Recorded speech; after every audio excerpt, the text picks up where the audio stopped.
Greetings, fellow night owls and quiet observers of history's darker corners. Tonight, we journey to feudal Japan, not for samurai duels or cherry blossoms, but for a rather less pleasant experience, being a Christian. Imagine a belief system so offensive to the authorities that it guaranteed a slow, agonizing death. We're talking crucifixions, boiling pits, and creative tortures all designed to make you recant. Being a Christian in Japan back then, it sucked so spectacularly you might rethink your Sunday plans. Prepare for some truly unholy history as we dim the lights. Our story of spectacular suffering begins, as many do, with a man on a mission. In 1549, the Jesuit priest Francis Xavier washed up on the shores of Kagoshima, Japan. He and his companions were fueled by divine purpose and, one assumes, a spectacular ignorance of the local culture. Their goal was simple: bring the light of Christ to a nation steeped in its own ancient traditions of Buddhism and Shintoism. They were convinced they were bringing eternal salvation. In reality, they were mostly bringing future prospects of extreme discomfort and creative execution methods. Japan at this time was in the middle of its Sengoku period, a century-long, countrywide disagreement involving near-constant civil war. The central authority of the shogun was, to put it mildly, a joke. The country was a chaotic patchwork of territories ruled by ambitious warlords, or daimyo, who spent their days plotting, backstabbing, and trying to gain any conceivable edge over their rivals. Into this violent, paranoid blender stepped the Jesuits, clutching their Bibles and probably wondering why everyone was so heavily armed. Surprisingly, this chaotic environment was initially fertile ground for the Christian message. Some daimyo in southern Japan saw these strange foreigners not just as spiritual guides, but as a package deal. The priests came with access to European trade and, more importantly, European firearms. The Portuguese arquebus was the hot new accessory for any aspiring warlord, and if tolerating a few sermons about sin and redemption was the price for superior firepower, many were willing to pay it. It was less a spiritual awakening and more a very pious arms deal. This success was intoxicating. For a few decades, Christianity blossomed in a way that must have shocked everyone. The number of converts swelled, by some estimates reaching over 300,000 by the end of the 16th century. Churches were built, seminaries were established, and some daimyo even made baptism a requirement for their subjects. From the outside, it looked like Japan was on the fast track to becoming a Christian nation. The missionaries writing back to Rome must have felt like they'd won the theological lottery. They had no idea their jackpot was about to be rescinded in the most painful way possible. The man who slammed the brakes on this party was Toyotomi Hideyoshi. A brilliant general of humble origins, Hideyoshi had succeeded in doing what no one had for a century, unifying Japan under his rule. And once he was in charge, he started looking at this growing Christian movement with deep suspicion. He had just finished a massive, bloody project to bring all of Japan under his singular authority. The last thing he needed was a group of his subjects swearing ultimate allegiance to a divine king and his representative in Rome, a place he couldn't conquer. Hideyoshi's fear wasn't just paranoia, it was pragmatic. He saw the close relationship between missionary work and colonization elsewhere in the world. He'd heard tales from the Spanish and Portuguese themselves about how their empires expanded. First came the cross, then came the sword. To Hideyoshi, the priests were the advanced scouts for a potential European invasion. Furthermore, the Christian converts' fanatical loyalty to their god, which often superseded their loyalty to their local daimyo or to Hideyoshi himself, was a direct threat to the feudal power structure he had fought so hard to build. The first ominous sign that the good times were over came in 1587. After a tour of Kyushu, where the Christian influence was strongest, Hideyoshi was reportedly appalled by the forceful conversion of locals and the sale of Japanese people into slavery by the Portuguese. He issued the Bateren Edict, an official thanks but no thanks to the Christian faith. The edict ordered all foreign missionaries to pack their bags and leave Japan within 20 days. It was a clear warning shot across the bow of the church. Of course, a papal decree to save souls doesn't come with a clause for inconvenient warlord edicts. Many missionaries simply went into hiding and continued their work underground, a decision that was both brave and, in hindsight, fantastically unwise. While Hideyoshi didn't immediately begin a bloody purge of Japanese converts, the message was clear. The spark of faith, once fanned by the winds of trade and ambition, had now ignited an inferno of political fear. The authorities were no longer curious, they were scared. And in feudal Japan, a scared regime was a dangerous and brutally inventive one. To understand why Japan's rulers eventually decided that Christianity needed to be eradicated with the subtlety of a cannonball, we need to look past the crucifixes and prayers.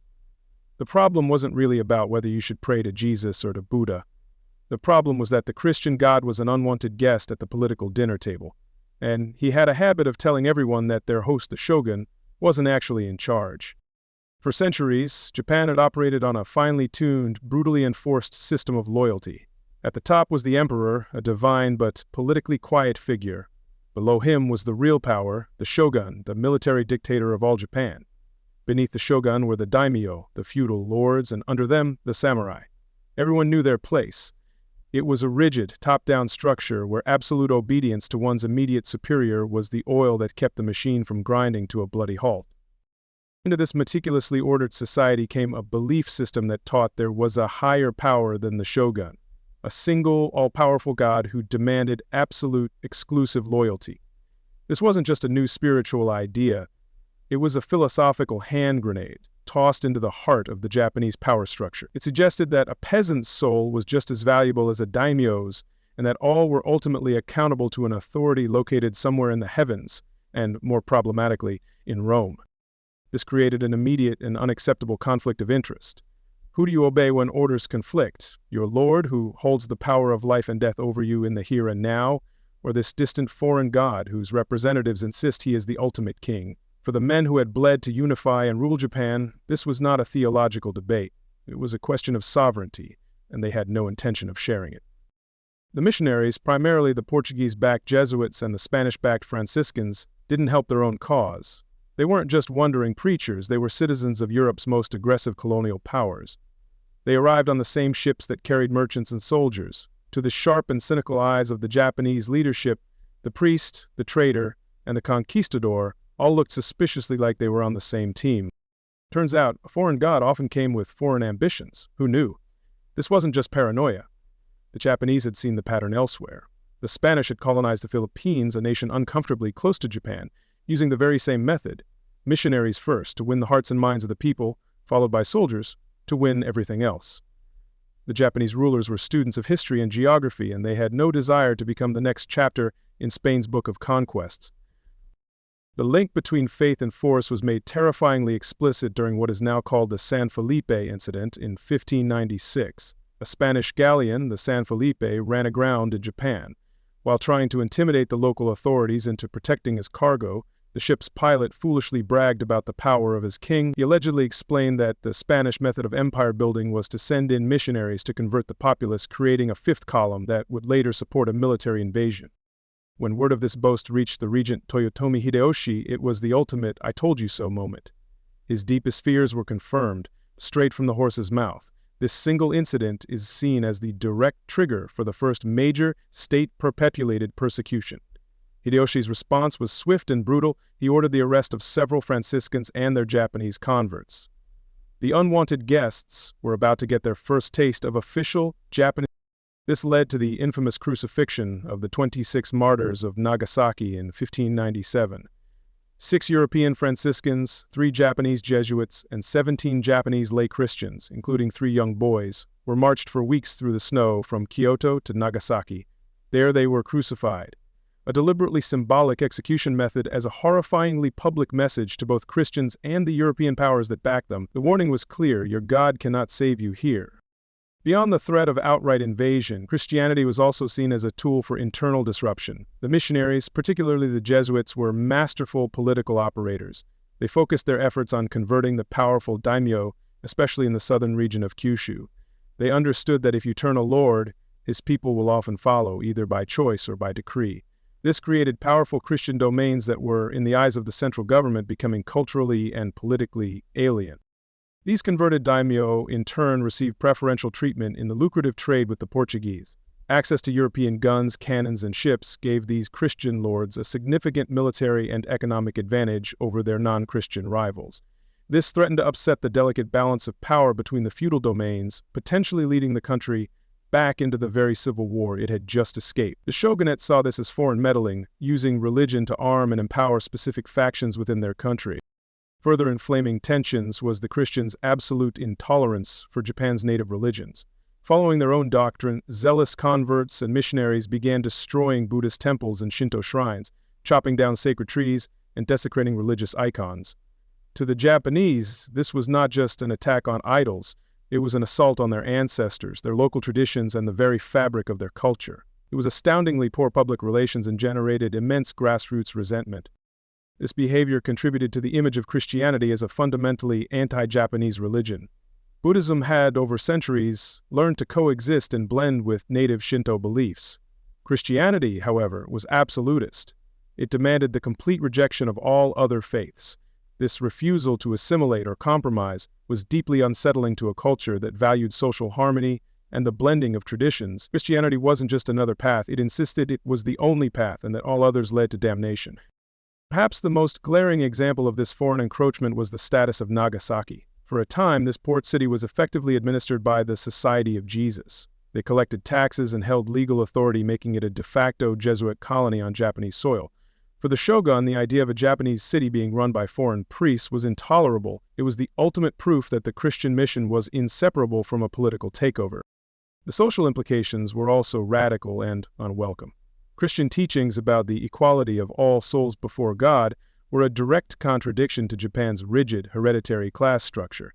The idea that a farmer was the spiritual equal of a samurai was not just novel, it was revolutionary and dangerous.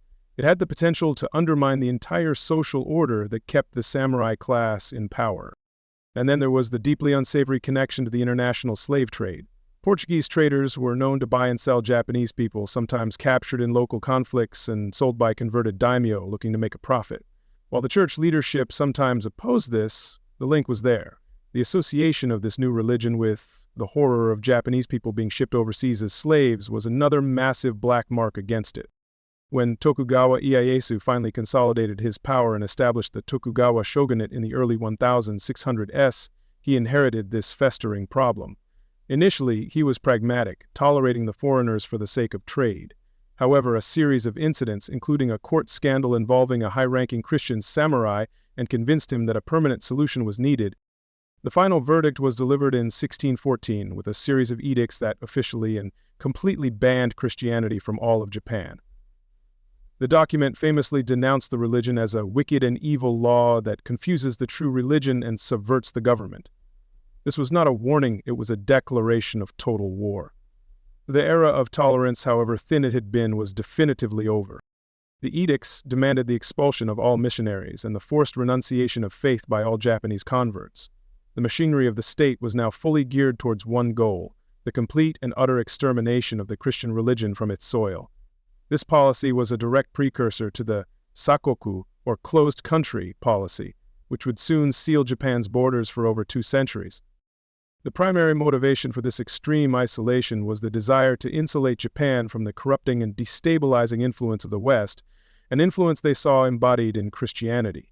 The fear was that what could not be achieved by military force could be achieved by ideological subversion. They decided to slam the door shut before the rest of the house could be compromised. So while theological differences were the official justification, the shogunate's war on Christianity was, at its heart, a brutal act of political preservation. It was a calculated response to a perceived existential threat. The religion of the unwanted guests was seen as a Trojan horse, concealing foreign armies, political chaos, and cultural destruction within its seemingly peaceful message. The rulers of Japan looked at the package deal offered by the West, faith, trade, and guns, and decided the price was far too high. The potential for salvation in the next life was not worth the certainty of subjugation in this one. They had invited guests into their home who refused to abide by the rules and seemed intent on claiming the house for themselves. Now, the eviction notice had been served, and the methods would be anything but gentle. If you were a Christian missionary in Japan in the late 1500s, you were essentially playing a very high-stakes game of don't poke the bear. The bear, in this case, was the ruler of Japan, Toyotomi Hideyoshi, and after his 1587 edict ordering all priests to leave, the rule of the game was simple: keep your head down. For a while, this worked. The Jesuits, being politically savvy, mostly adopted a preach softly and carry a low profile approach, continuing their work in the shadows. This uneasy quiet, however, was spectacularly disrupted by the arrival of Spanish Franciscan missionaries. Riding a wave of pious zeal from the newly colonized Philippines, the Franciscans had a slightly different interpretation of Hideyoshi's edict. Their interpretation was, to put it simply, to ignore it completely. They operated with an open defiance that must have driven the more discreet Jesuits absolutely mad. While the Jesuits were trying to blend in, the Franciscans set up shop in the capital of Kyoto, establishing churches, a convent, and even 2 hospitals for lepers. On one hand, this was noble, charitable work. On the other hand, doing it in the shogun's backyard in direct violation of his explicit orders was less an act of faith and more like ringing the doorbell of a sleeping tiger and then waiting to see what would happen. For a time, the tiger was distracted. Hideyoshi was deeply embroiled in a costly and ultimately disastrous invasion of Korea. He knew about the Franciscans' flagrant rule-breaking, but his attention was elsewhere. His anger, however, was a pot left on the stove. The heat was off for the moment, but it was still full of flammable liquid, just waiting for a stray spark. That spark was about to be provided by a very unlucky and very talkative Spanish sailor. In the autumn of 1596, the Spanish galleon San Felipe was sailing from Manila to Mexico, loaded with a fortune in silk and silver. It was the kind of ship that pirates and tax collectors dream about.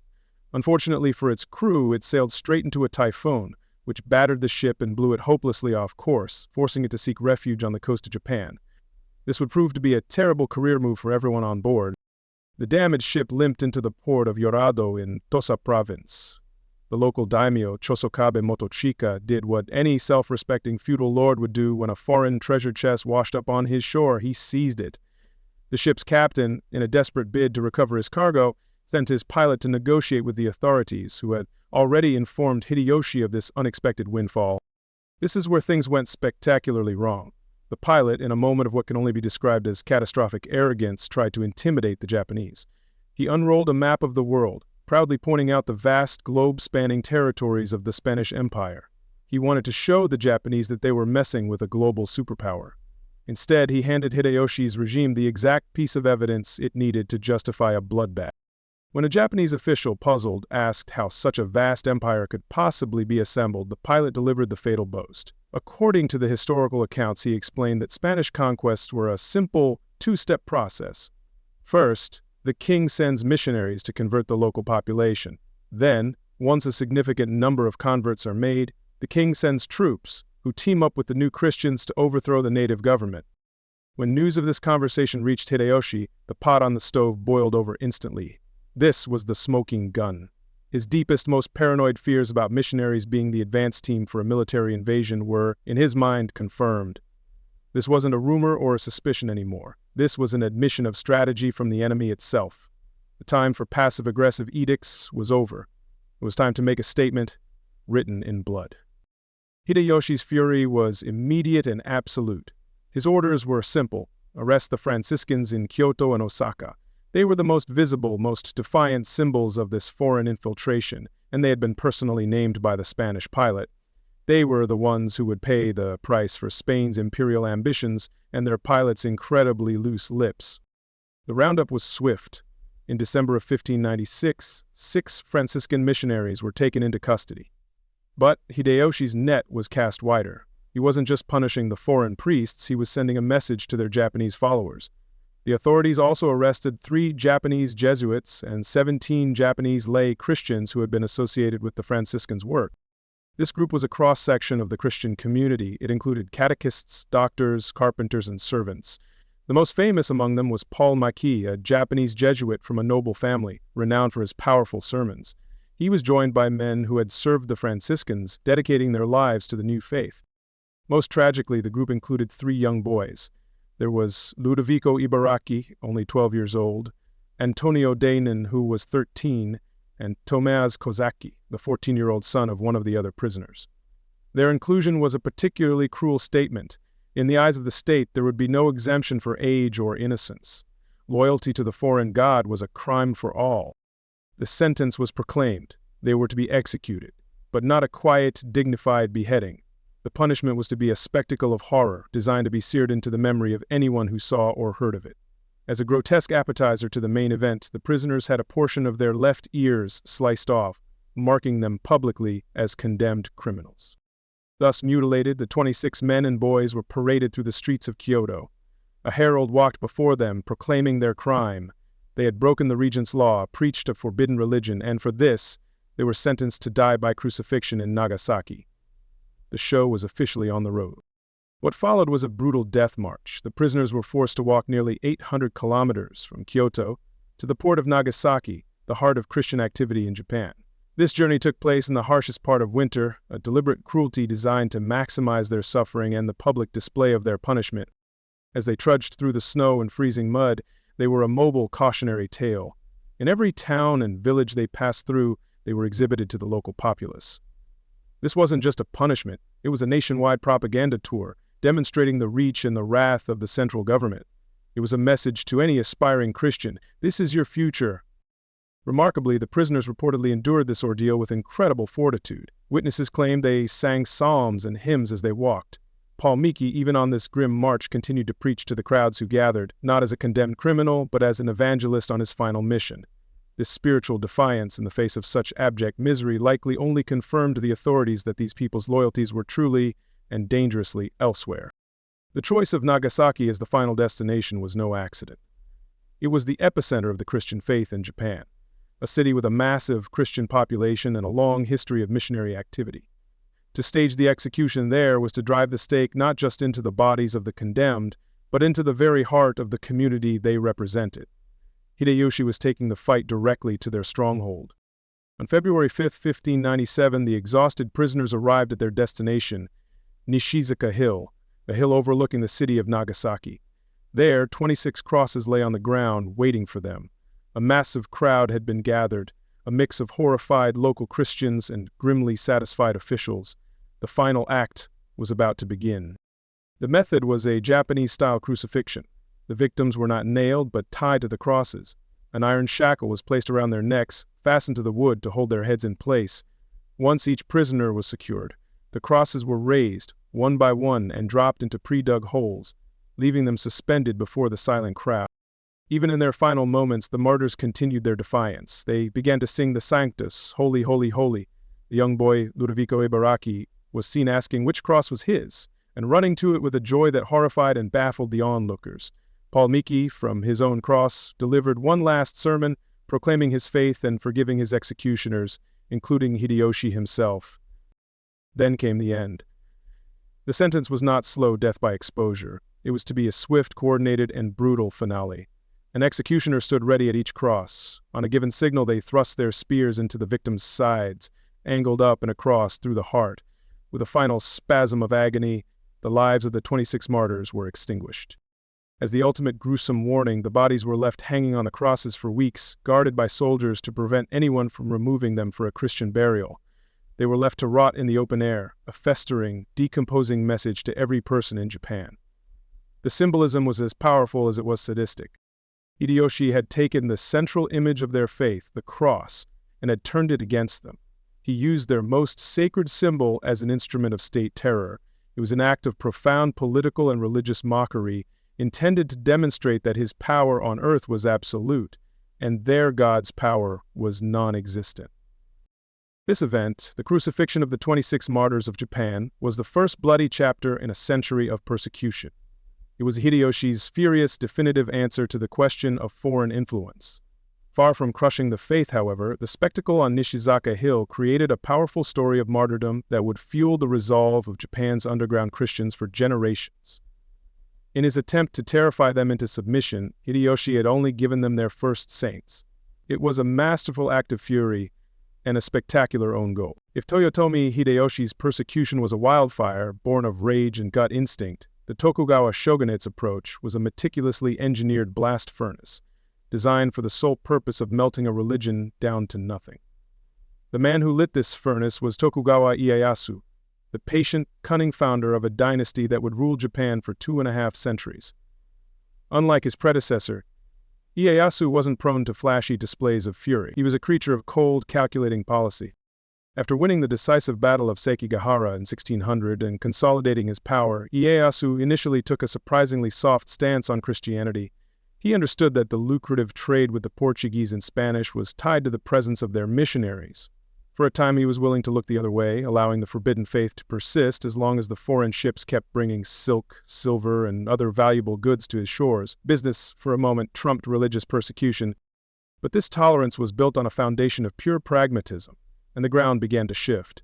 Ieyasu's spies brought him unsettling news of Spanish ambitions in the Americas and the nearby Philippines. At home, a series of high-profile corruption scandals involving Christian samurai confirmed that the converts' loyalties could be flexible. The Christian problem, which had been a low-priority issue, started to climb up his to-do list. The final nail in the coffin of Catholic tolerance came not from a Spanish galleon, but from ships flying the flags of England and the Netherlands. The arrival of Protestant traders offered Ieyasu a revolutionary new deal. The Dutch and English were more than happy to trade without attaching any religious strings. They offered a compelling business model. All of the profit from European trade, with none of the pesky priests trying to start a spiritual revolution. This was a game changer. Ieyasu and his successors realized they could have their foreign trade and get rid of the political headache of Catholicism at the same time. The Protestant traders, who viewed the Catholics as their bitter rivals, were only too happy to whisper in the Shogun's ear about the supposed papal plots for world domination. The Catholic missionaries had been made obsolete. Their presence was no longer a necessary evil, it was just evil.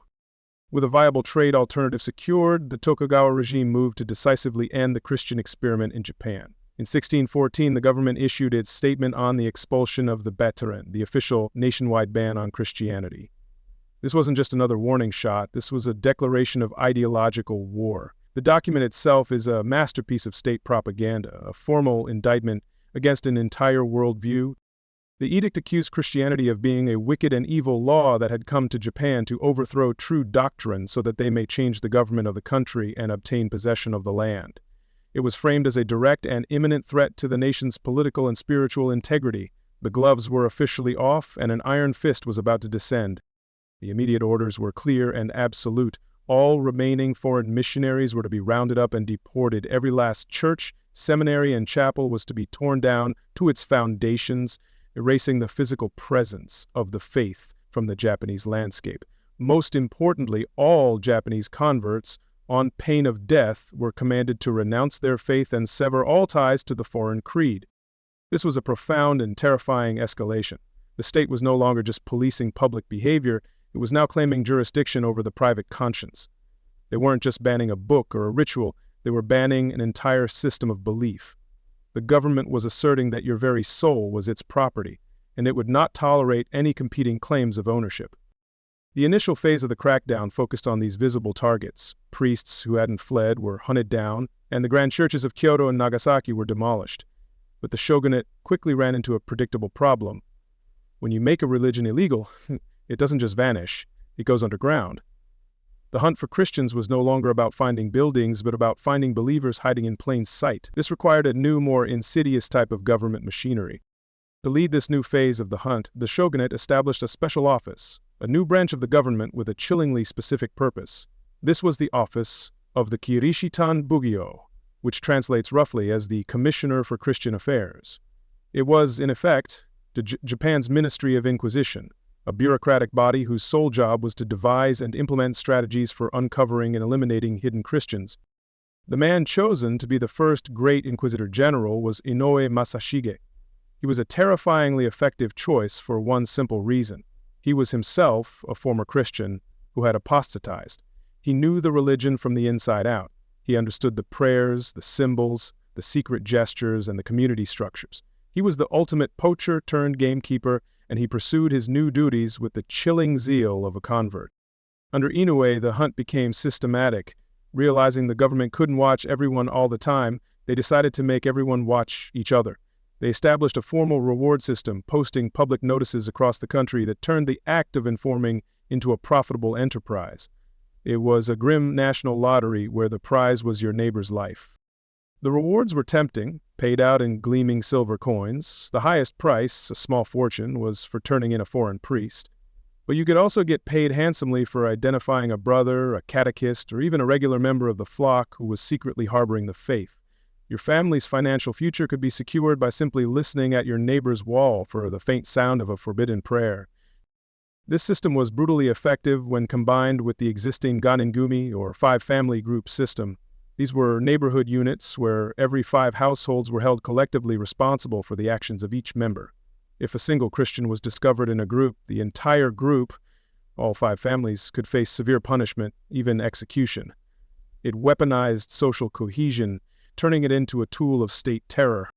To formalize this nationwide dragnet, the government instituted the Shumon Aratame, or religious investigation. This was an annual census where every single man, woman, and child in Japan was required to appear before local officials and be vetted for any lingering Christian sympathies. It was a yearly loyalty test where the price of failure was death. The key to this system was the teroke, or temple certificate. To prove you were a loyal non-Christian subject, you were forced to register your entire family with a local Buddhist temple.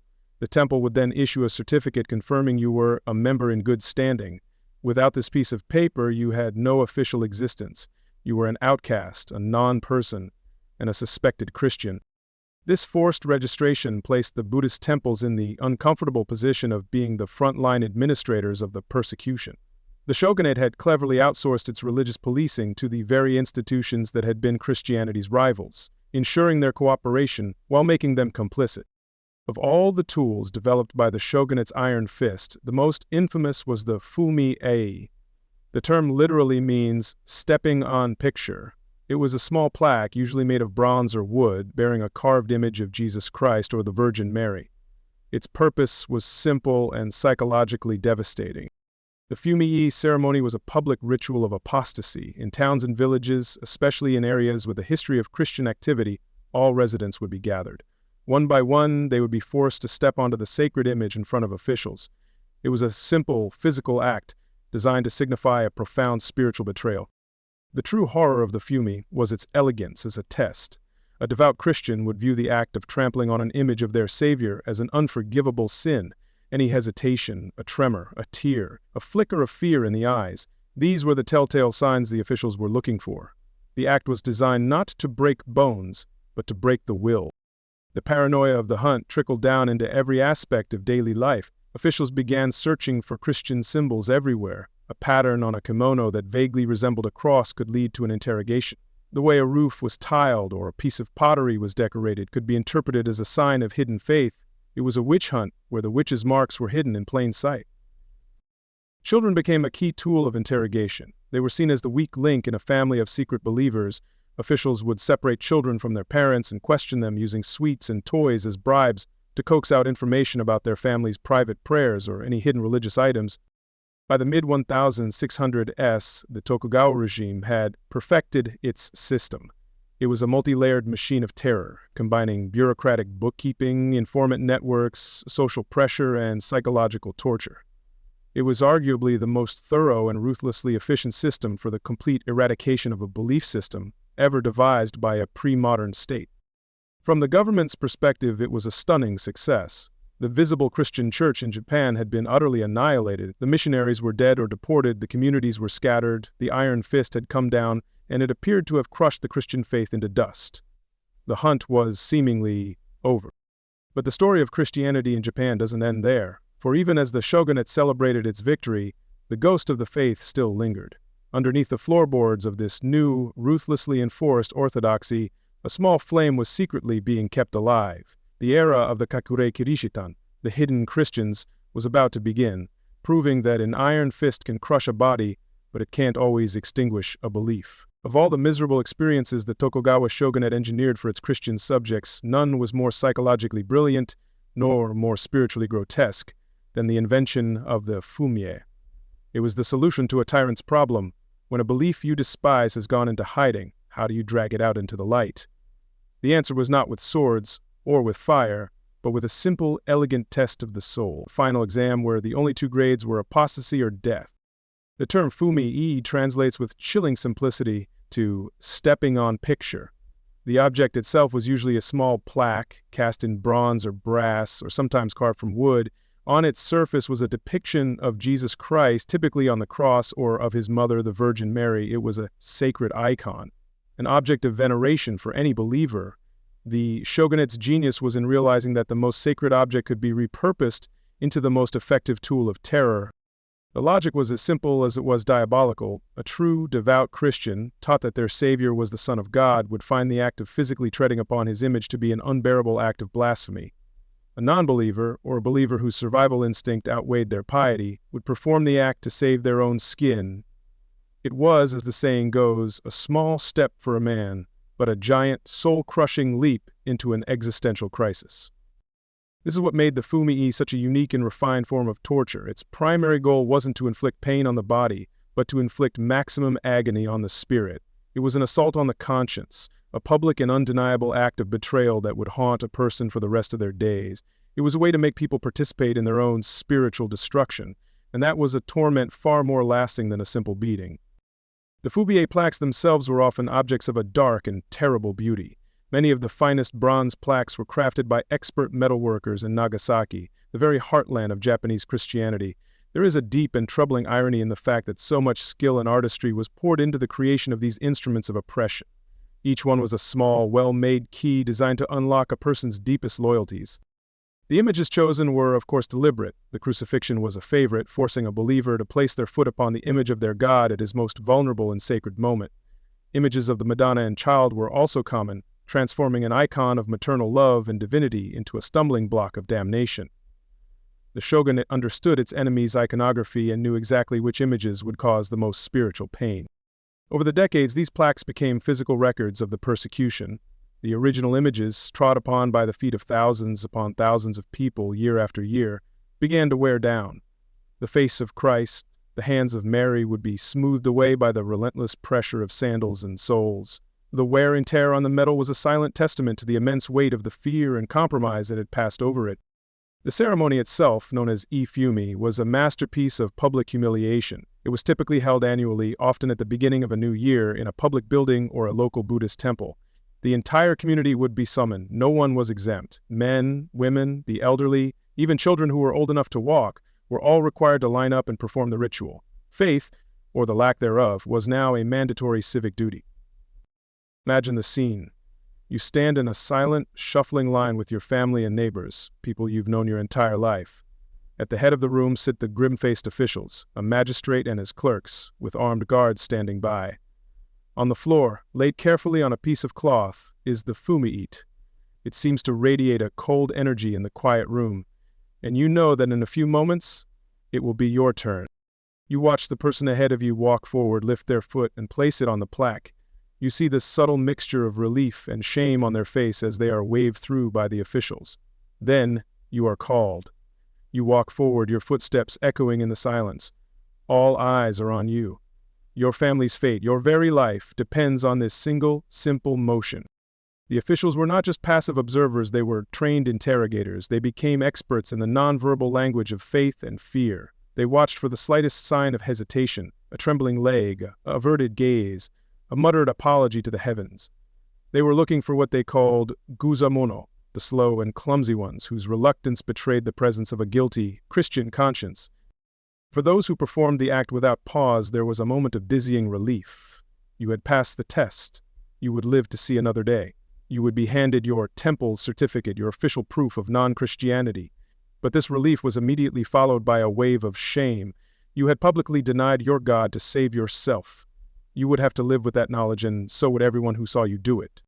And this was not a one-and-done affair. In many parts of Japan, this was an annual ritual. Every year you had to return and reenact your moment of betrayal. Every year you had to reopen the wound in your soul and prove your loyalty to the shogun by stepping on the face of your God. It was a system designed to create a state of perpetual spiritual trauma. This forced a truly agonizing dilemma upon every secret Christian. On one side, there was the promise of eternal salvation and the core teaching of their faith, to acknowledge Christ before men. On the other side was the certainty of immediate, excruciating death for themselves and likely their entire family. It was a perfect, terrible crucible designed to separate faith from fear. Many, undoubtedly the vast majority, chose to step. They would rationalize it, telling themselves that God in His mercy would understand the duress. They would believe they could keep their faith pure in their hearts, that this was merely an outward show. This act of apostatizing to survive became so common it had its own name, korabu, to fall down or to roll over. But some refused. For them, the act was unthinkable. They saw it as the final test, the gateway to a martyr's crown in heaven. To deny their Lord on earth was to be denied by Him in paradise, and that was a fate worse than any physical torture the shogun's men could devise. They chose to follow the example of the crucified martyrs before them. This dilemma extended even to the leadership. Some of the few priests hiding in Japan after witnessing the horrors of the torture pits came to a controversial conclusion. The famous Jesuit provincial Cristóvão Ferreira, who himself apostatized under torture, was said to have advised his flock to perform the Ifumi. He argued that God would forgive an act performed to save lives. This created immense confusion and despair among the faithful. For those who refused to step, the consequences were immediate. They would be seized by the guards on the spot. Their refusal was a public confession, and their sentence was already passed. They would be taken away to be tortured into recanting, or failing that, to be executed in some gruesome fashion as a warning to any others who might be considering a similar display of defiance. Even hesitation was incredibly dangerous. An official might see your momentary pause, your trembling foot hovering over the plaque. He might shout at you. A guard might shove you, forcing your foot down. You would survive, but you would be marked. From that day on, you would be under constant suspicion, watched more closely, and likely harassed by the authorities. The psychological toll this practice took on Japanese society, especially in areas like Nagasaki, is hard to fathom. It created a world where almost everyone was living with a shared secret of public betrayal. It fostered an atmosphere of deep-seated guilt and suspicion. How could you trust your neighbor when you had both watched each other commit an act of profound spiritual compromise? The hidden Christians, the Kakure Kirishitan, had to develop ways to cope with this spiritual poison. They created a secret theology around the Fumi-e. They taught that it was permissible to step as long as you kept the faith in your heart. Some would whisper a prayer of apology to the image as they approached it. They reframed the act not as a betrayal but as a necessary, painful gesture, a love tap to their savior, demonstrating their love by enduring the shame in order to survive. The Fumi-e perfectly encapsulates the entire philosophy of the Tokugawa persecution. It was clinical, it was systematic, and its cruelty was more psychological than physical. It was a bureaucratic solution to a spiritual problem, a state-sponsored assault on the human conscience. The practice endured for more than 2 centuries. Year after year, the plaques were brought out and the people were forced to step. It was only in 1858, when Japan was forced to reopen its doors to the world, that the Fumi ceremony was officially abolished. The tools of torment were finally put away. Today, these Fumi-e plaques reside in museums under glass, treated as historical artifacts. Their journey from sacred icons to instruments of terror and finally to silent museum exhibits is a powerful one. They are the quiet, worn-out witnesses to hundreds of thousands of individual, agonizing moments of choice. They are a reminder of one of history's most inventive and chilling forms of persecution, a small step that left a massive, soul-crushing footprint on the history of Japan. If you were a Christian in Tokugawa, Japan, and you failed the pop quiz known as the Fumi-e, you were not typically granted a swift exit. A quick death was a wasted opportunity. The Shogunate had learned that a martyr's blood could fertilize the faith, inspiring others to defiance. The real prize, the true victory for the state, was not a corpse but a confession. An apostate, broken and weeping, was worth 1,000 bodies in the ground. The entire philosophy of the Tokugawa penal system for Christians was therefore geared not towards execution, but towards persuasion. It was a system of torture refined into a dark science where the goal was to keep the victim alive and conscious for as long as possible, hovering in the gray space between unbearable agony and the sweet release of death. Every moment of continued existence was another chance for them to give up, to recant, to finally roll over. They say suffering cleanses the soul. In feudal Japan, it mostly just cleansed your body of, well, everything. The men tasked with this work were not simple brutes, they were persuasion specialists. They had a whole menu of options at their disposal, a veritable buffet of agony, often tailored to the resources of the region and the sadistic imagination of the local magistrate. The country's unique geography, with its volcanoes, icy mountains, and dense forests, offered some wonderfully unique, locally sourced opportunities for torment. The undisputed star of this horrific show, the signature torture of the Great Persecution, was a method known as Anazurushi. The name translates to whole hanging, but it's often more accurately called the reverse hanging or simply the pit. It was a method so diabolically effective that it became the government's go-to technique for breaking the wills of even the most resolute European priests. It was the shogunate's masterpiece of creative cruelty. The process began with digging a pit about 6 feet deep. This wasn't just an empty hole in the ground. To enhance the experience, it was often filled with a disgusting slurry of human excrement, offal, and other filth. The goal was to attack not just the body, but all the senses, adding the psychological horror of being immersed in human waste to the physical torment. The stench alone was a form of torture. The victim would then be bound tightly in ropes, constricting their bodies so they were unable to move. They would be hoisted up by their feet and slowly lowered upside down into the pit until their head and torso were submerged in the darkness and the filth.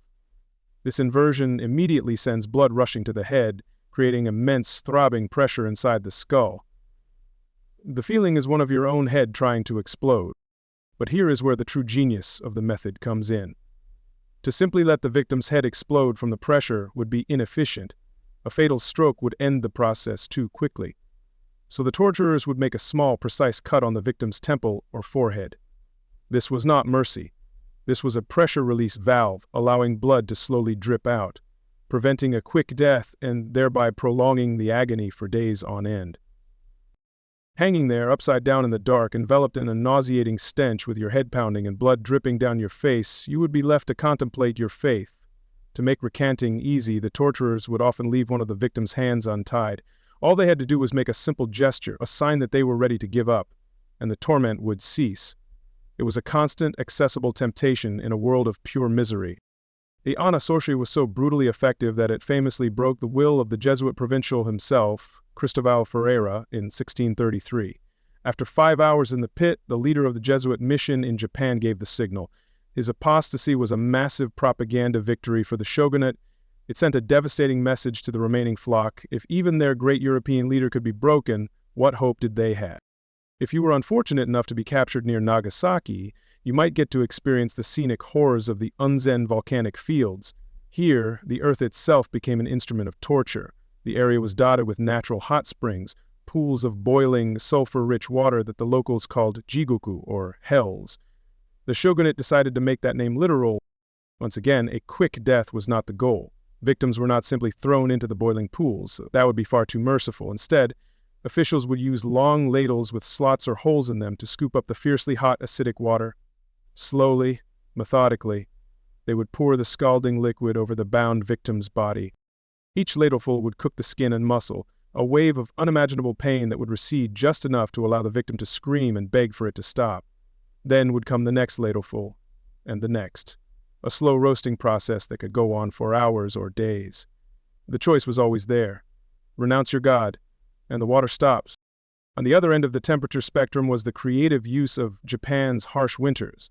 In the northern provinces, victims would be subjected to freezing water torture. They would be stripped naked, tied to a post, and repeatedly doused in buckets of icy water, left exposed to the biting winter winds. The body's core temperature would plummet, leading to a slow, shivering, agonizing death from hypothermia.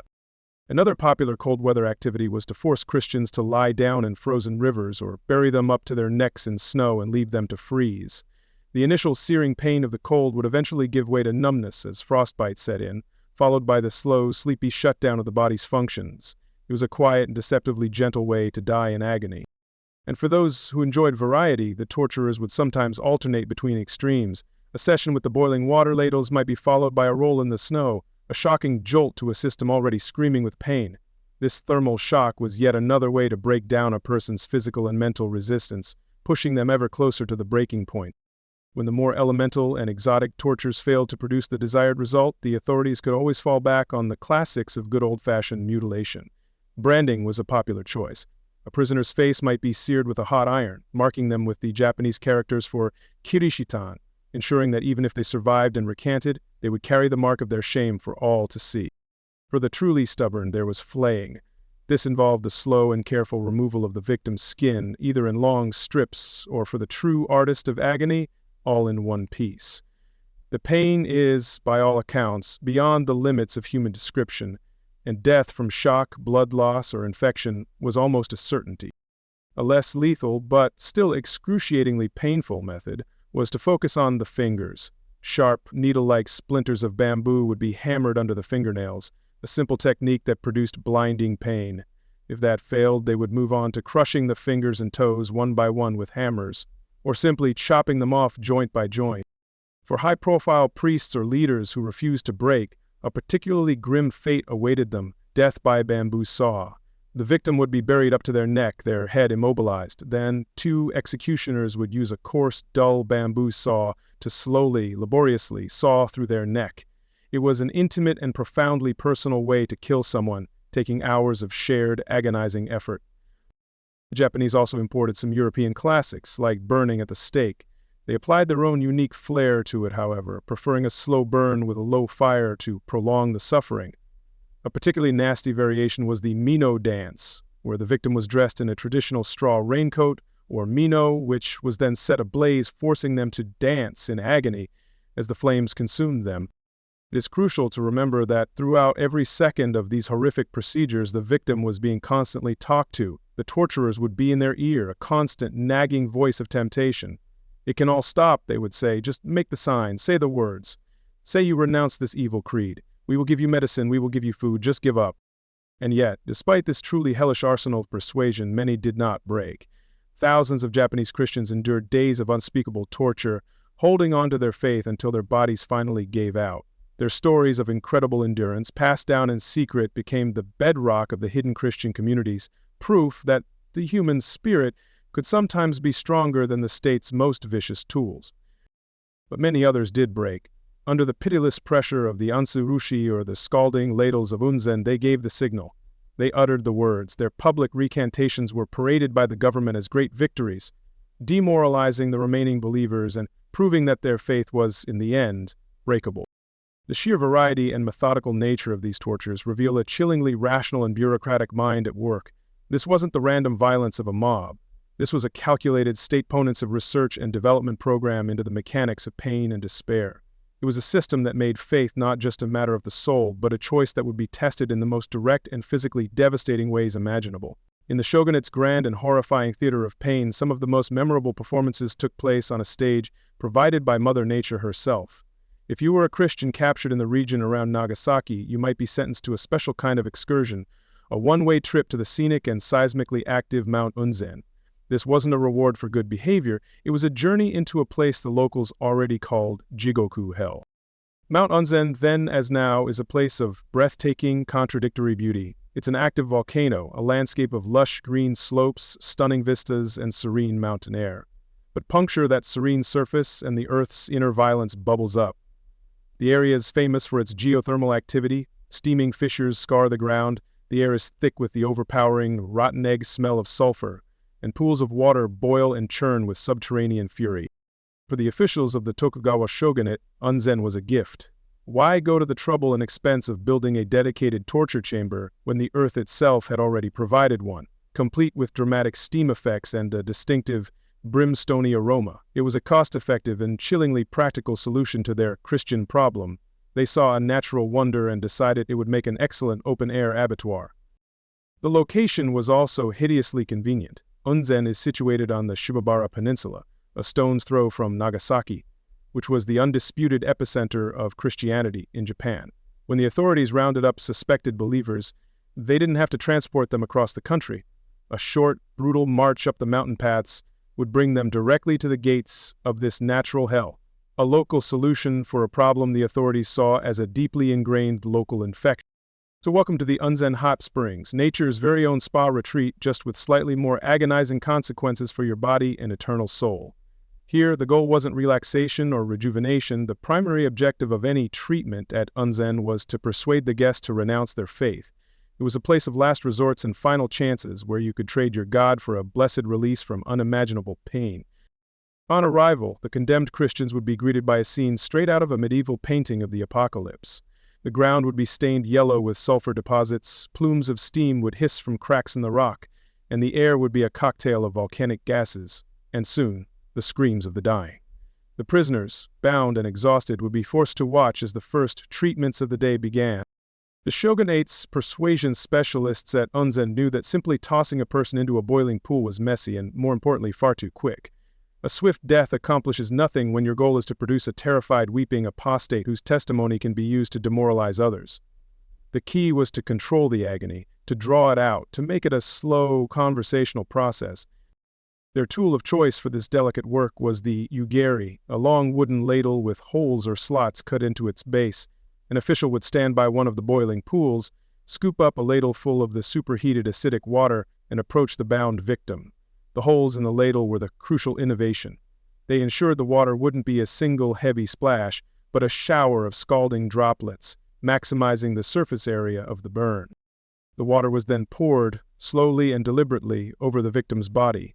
The effect was immediate and catastrophic. The skin would blister, split, and peel away under the assault of the near-boiling liquid.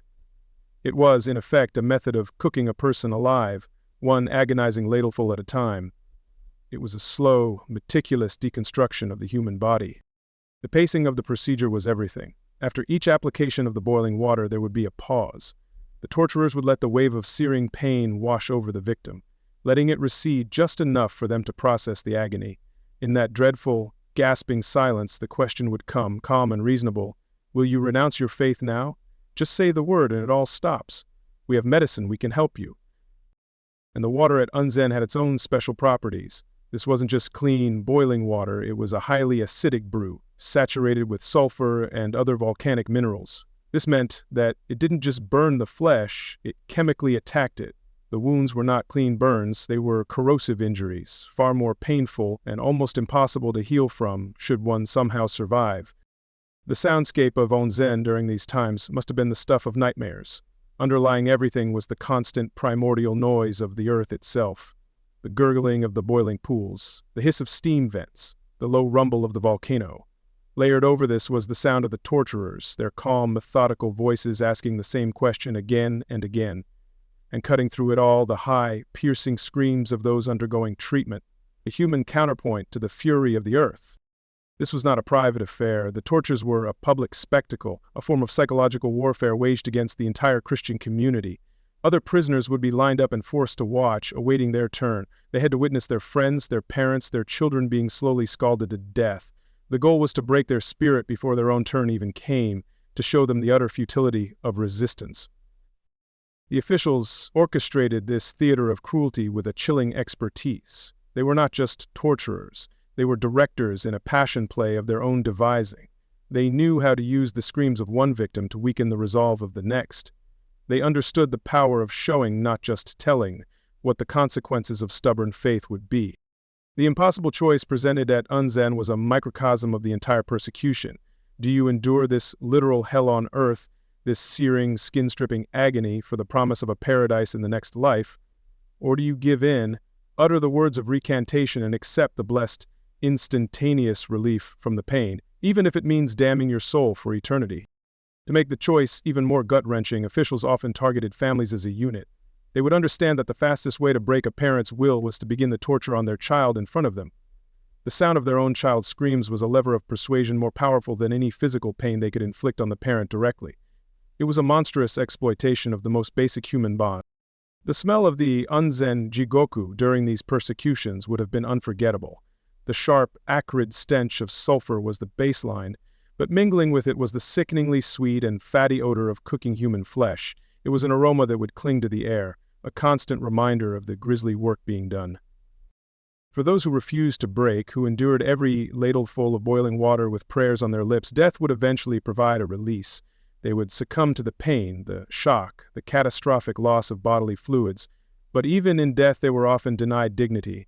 Their cooked and flayed corpses were sometimes left lying by the pools, a gruesome warning to the next batch of arrivals. The reputation of Unzen spread like a disease. The mere threat of being sent to the hells was often enough to secure a recantation. It became a byword for the absolute worst fate that could befall a Christian, a place where the shogunate's cruelty and nature's fury merged into one singular horrifying experience. These events are not mere folklore. They are documented in the records of the time, both by the Japanese authorities and in the letters and accounts of the missionaries who witnessed or heard of them. The stories of the martyrs of Unzen who withstood the boiling water became legendary within the secret Christian communities, tales of superhuman faith in the face of hell itself. To visit Unzen today is to experience a profound and disturbing disconnect. The jigoku are now a major tourist attraction. Visitors walk along boardwalks taking pictures of the bubbling pools and steaming vents that were once sites of execution. People travel from all over the world to stay in luxury resorts and soak in the soothing mineral waters of the Unzen, the hot springs. There are, however, quiet acknowledgments of the past. A small, humble monument to the Christian martyrs stands in Unzen, a somber marker in a landscape of overwhelming natural power. It's a testament to the suffering that this beautiful, violent place once hosted. A quiet voice in the shadow of the volcano. In a way, the officials at Unzen were pioneers. They were perhaps the first people in history to truly weaponize geothermal energy. They saw a source of natural power and harnessed it for the purpose of systematic, soul-crushing torment. It was a uniquely Japanese solution, turning a local landmark into a highly efficient instrument of state policy. Ultimately, the boiling hell of Unzen represents the persecution in its most elemental form. It was a place where abstract beliefs were subjected to the most brutally physical tests imaginable. It reduced the profound questions of faith, salvation, and eternity down to a single, searing moment of choice, presented with a ladleful of boiling water. For decades, the Tokugawa Shogunate had been waging a cold war against Christianity, a campaign of bureaucratic oppression, psychological torture, and systematic persecution. But in the winter of 1637, in the southern domain of Shimabara, that Cold War was about to turn devastatingly hot. This was the moment the boot that had been pressing down on the people's necks for so long finally met a desperate, violent shove back. The Shimabara Peninsula and the nearby Amakusa Islands were former strongholds of the Christian faith, and they had suffered immensely under the government's crackdown. But the catalyst for the explosion wasn't just religious piety. It was a perfect storm of human misery. The local daimyo, a man named Matsukura Katsui, was a tyrant of spectacular cruelty whose ambitions were far bigger than his budget. To fund the construction of his shiny new castle, Matsukura had raised taxes to impossible, life-crushing levels. For the poor farmers of the region, who were already struggling with famine, this was a death sentence. Tax collection involved sadistic methods of torture for those who couldn't pay. In one infamous practice, farmers were dressed in straw raincoats called mino and set on fire. It was a brutally effective, if somewhat morbid, way of encouraging timely payment. And this grinding economic despair was layered directly on top of the ongoing religious persecution. For the peasants of Shimabara, their suffering had two faces: the face of their greedy lord who was starving them, and the face of the shogun whose laws were damning them. Their lives were a waking nightmare, and they became convinced that their plight was a divine test, a prelude to a final, apocalyptic confrontation between good and evil. The final straw, the spark that lit the countryside ablaze, was a small, personal atrocity that became a symbol for all their suffering. In late 1637, tax collectors seized the daughter of a local farmer who had defaulted on his payments. She was stripped naked and tortured in the freezing cold. When her father and the local villagers rose up and killed the local governor in a fit of rage, the rebellion had begun. Into this powder keg stepped a messiah. His name was Amakusa Shiro, a charismatic and handsome 16-year-old boy. He was the son of a former samurai family and, more importantly, he was presented as the fulfillment of a local prophecy, a boy from heaven, sent by God to lead them out of their misery and deliver Japan into a new Christian age. The marketing campaign for Shiro was first-rate. He was said to possess miraculous powers. He could walk on water, they whispered. He could make birds eat from his hand. For a population desperate for any glimmer of hope, this divine teenager was a sign they could not ignore. They flocked to his side, ready to fight for their boy savior against the forces of the Shogun. What began as a tax revolt quickly transformed into a full-blown holy war. The rebels, a mix of desperate peasants, masterless samurai known as ronin, and fishermen, began to organize. They fought under makeshift battle flags and banners adorned with crucifixes, images of the Virgin Mary, and Portuguese-style slogans like, Louvado sea sacramo sacramento, praise be the most holy sacrament.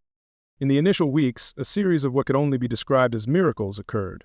The rebel forces, fueled by a potent cocktail of righteous fury and religious zeal, overwhelmed the local samurai forces of the Shimabara and neighboring domains.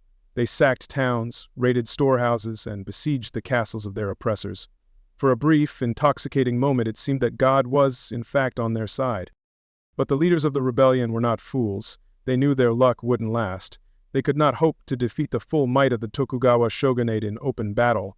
Their only chance was to find a defensible position, dig in, and pray for a miracle or foreign intervention. They made a fateful decision to gather their entire community and make their last stand at the ruins of Hara Castle. Hara Castle was a derelict fortress perched on a coastal promontory, surrounded on three sides by the sea. It was a strong, naturally defensible position. The rebels, now numbering an estimated 37,000, swarmed the site. This was not just an army, it was an entire society on the move. Among the fighters were more than 10,000 women and children. They frantically worked to rebuild the crumbling walls, scavenged for supplies, and turn the abandoned castle into a fortress city, a final Christian bastion against the world. The news of a mass peasant uprising, led by a self-proclaimed messiah and fighting under Christian banners, sent shockwaves through the shogun's court in Edo. This was the ultimate nightmare scenario. It was sedition and blasphemy rolled into one. The response was swift and overwhelming. The shogunate mobilized a colossal army, eventually numbering over 125,000 samurai, drawn from domains across the country, with orders to crush the rebellion utterly. The shogun's commanders, brimming with samurai arrogance, assumed this would be easy. They were professional warriors facing a rabble of farmers. They launched a series of full-frontal assaults on Hara Castle, expecting to sweep over the walls and end the rebellion in a day. Instead, they were met with ferocious resistance. The rebels, fighting for their lives, their families, and their god, threw back the samurai with heavy losses. The initial shogunate commander was actually killed in one of these failed assaults, a humiliating blow that stunned the government. Inside the castle, morale soared. The unlikely victories were seen as further proof of God's favor. Amakusashiro's divine status seemed confirmed, but their success had only strengthened the shogun's resolve to wipe them from the face of the earth. Frustrated by the resilience of the castle's defenders, the new shogunate commander made a deeply ironic request. He called for aid from the one group of Europeans still allowed in Japan, the Protestant Dutch traders, confined to their man-made island of Dejima in Nagasaki harbor. He wanted them to use the superior firepower of their ships to bombard the castle from the sea. The Dutch, ever the pragmatists and eager to prove their unwavering loyalty to the regime that guaranteed their trade monopoly, readily agreed. The Dutch ship De Rip sailed into the bay and began to pound the walls of Hara Castle with its powerful European cannons. It was a bizarre and tragic spectacle, one group of Christians helping a pagan government to slaughter another group of Christians, all in the name of good business. The naval bombardment, however, proved largely ineffective against the castle's earthwork defenses, so after a few weeks the shogunate settled on an older, more reliable strategy: starvation. The massive samurai army built a series of blockades and fortifications around the castle, completely cutting it off from the outside world. The siege of Hara Castle had begun in earnest. The waiting game had started. Life inside the fortress quickly became a living hell. As the weeks turned into months, food supplies dwindled and then disappeared entirely. The rebels were reduced to eating seaweed, tree bark, and eventually the thatch from their own roofs. Ammunition for their simple matchlock muskets ran out. The Christian banners that had flown so proudly now drooped over a starving, disease-ridden population. By April of 1638, after 3 months of siege, the defenders were at the absolute end of their tether. Starving and desperate, they mounted a final, suicidal night raid on the shogunate lines, which was easily repulsed. The shogun's commanders knew the rebels had nothing left. The time had come for the final assault. On April 12th, the massive samurai army, an ocean of steel and armor, surged forward and stormed the walls of Hara Castle. The fighting inside was brutal but brief. The starving, weakened rebels, many armed with little more than sharpened bamboo stakes, were no match for the well-fed, heavily armed samurai. The orders from the shogun were simple and unambiguous: leave no one alive. What followed was not a battle but a systematic massacre. The samurai swept through the castle, slaughtering everyone they could find. Men who tried to fight back were cut down. Women and children who begged for mercy were shown none. The shogunate was determined to make an example so terrifying that no one would ever dare to defy them again. By the time the killing was over, an estimated 37,000 people were dead. The shogun's forces had suffered significant casualties throughout the siege, but the rebel side was annihilated almost to a man, woman, and child. One of the very few known survivors was a man named Yamada Imosaku, a painter who was believed to have betrayed the rebels and who was spared to identify the dead. The boy messiah, Amakusashiro, was killed in the final, desperate fighting. His head was severed and taken to Nagasaki, where it was put on a pike and displayed for weeks as a grim warning. The shogunate wanted to show the world what became of false prophets who challenged their authority. The rebellion had been crushed. To ensure the site could never again be used as a bastion for rebels, Hara Castle was razed to its foundations. The tens of thousands of bodies were gathered into piles and set ablaze or simply buried in mass graves. The shogunate then instituted even stricter policies, making it a capital crime for anyone to leave Japan, and for any Japanese person abroad to return. The Sakoku, or closed country, policy was now set in stone. For the Tokugawa Shogunate, the Shimabara Rebellion was the ultimate confirmation of their worst fears. They saw it as definitive proof that Christianity was an inherently seditious faith, a political poison that inspired rebellion, chaos, and defiance to their rule. It was the last bloody nail in the coffin of the Christian century in Japan. They thought God was on their side. They had faith, they had a boy messiah, and they had righteous fury. Turns out, the shogun had a bigger army, more food, and Dutch cannons.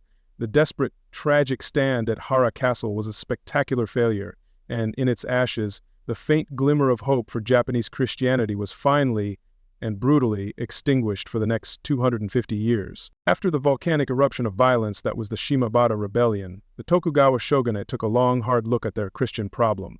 Their conclusion was simple and severe. The faith was not just a nuisance or a political threat. It was an existential contagion. It was a foreign disease that, if allowed even the smallest foothold, would inevitably lead to rebellion and chaos. Managing the disease was no longer an option. The only solution was to quarantine the entire nation. This led to the perfection of one of the most extreme political decisions in world history, the policy of Sakoku. The word literally translates to chained country or locked country, and that is precisely what it was. The shogunate decided that the only way to guarantee the complete eradication of Christianity and prevent any future ideological infections was to sever almost all ties with the outside world. Japan, in effect, was about to hang a giant "Do Not Disturb" sign on its front door and enforce it with the sword. The logic behind this move was as simple as it was brutal. If the Christian problem arrived on foreign ships, then the solution was to get rid of the foreign ships. If foreign ideas were corrupting the populace, then the solution was to stop the flow of all foreign ideas.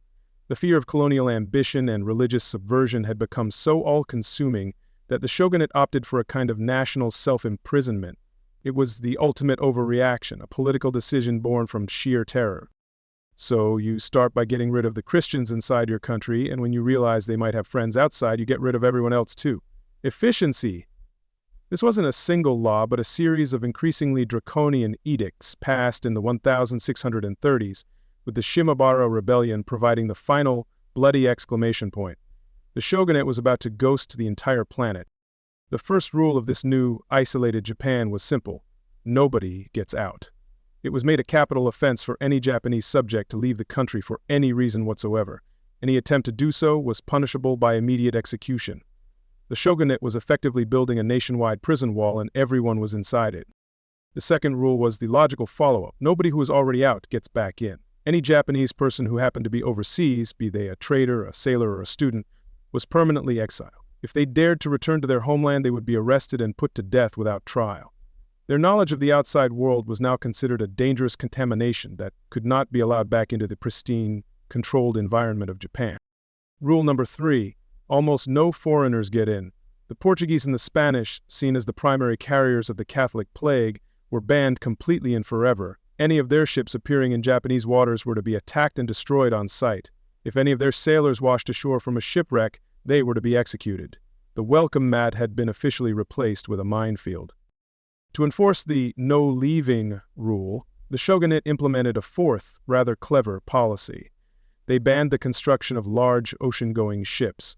All new shipbuilding was restricted to smaller coastal vessels, perfectly adequate for trade between Japanese islands, but utterly incapable of making a long-distance voyage to China or Europe.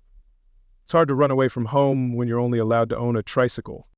The fifth and final wall of this fortress was ideological. The ban extended not just to people and ships, but to their thoughts.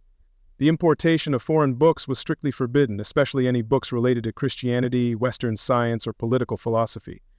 The shogunate wasn't just trying to control the movement of bodies, it was trying to build a firewall for the nation's mind. The penalty for breaking any of these rules was, with monotonous regularity, death. There was no appeal, no legal gray area, and no mercy. The Sakoku edicts represented a zero-tolerance policy on a national scale. Japan had looked at its relationship status with the rest of the world and chosen, "It's complicated," and "I blocked your number." But even in this self-imposed darkness, the shogunate left a few tiny, heavily curtained peepholes. The isolation was not absolute because the regime still desired certain foreign goods and, more importantly, intelligence about what the outside world was up to. These carefully controlled exceptions were a testament to the regime's pragmatism, even in the midst of its paranoia. The first and most famous exception was made for the Protestant Dutch. Why were they allowed to stay when their Catholic rivals were so violently expelled? Simple. The Dutch had proven they were committed to profit over prophecy. They had demonstrated their loyalty in the most tangible way possible, by using their ships' cannons to bombard their fellow Christians at Hara Castle. They had shown the shogunate that their only god was money, which was a religion the government could understand and do business with. But the Dutch were not given free rein. They were kicked out of their settlement on the mainland and confined to Dejima, a tiny, fan-shaped, man-made island built in Nagasaki Bay. It was connected to the city by a single, heavily guarded bridge. Dejima was less a trading post and more a floating prison, a gilded cage where the Dutch could conduct their business under the ever-watchful eye of the authorities. Life on Dejima was one of constant surveillance and periodic humiliation.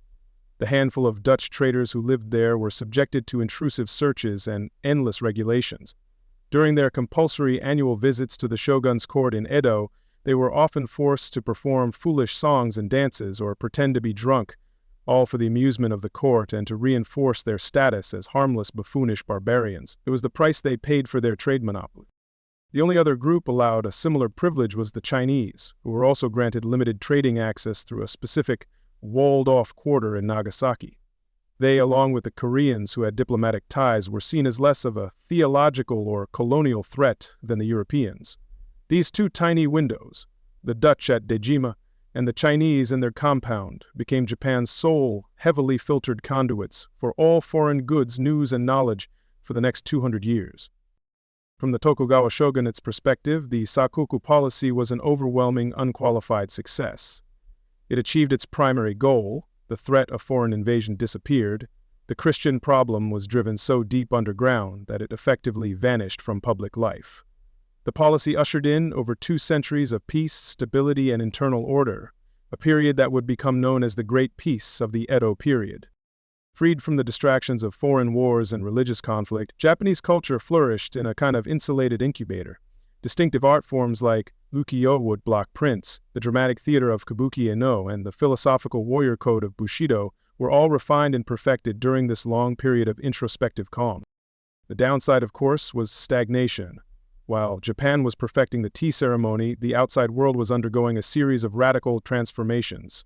The scientific revolution, the Enlightenment, and the Industrial Revolution were reshaping the West, creating new technologies and military capabilities that were utterly unknown in Japan. The shogunate had successfully locked the world out, but in doing so had also locked itself in. Inside this locked country, the hunt for hidden Christians never truly ceased. The elaborate systems of control, from the annual Fumi-e ceremony to the mandatory registration at Buddhist temples, remained a fact of life. The peace of the Edo period was a peace maintained by an ever-present and deeply intrusive police state, one that never stopped looking for the lingering ghosts of the forbidden faith.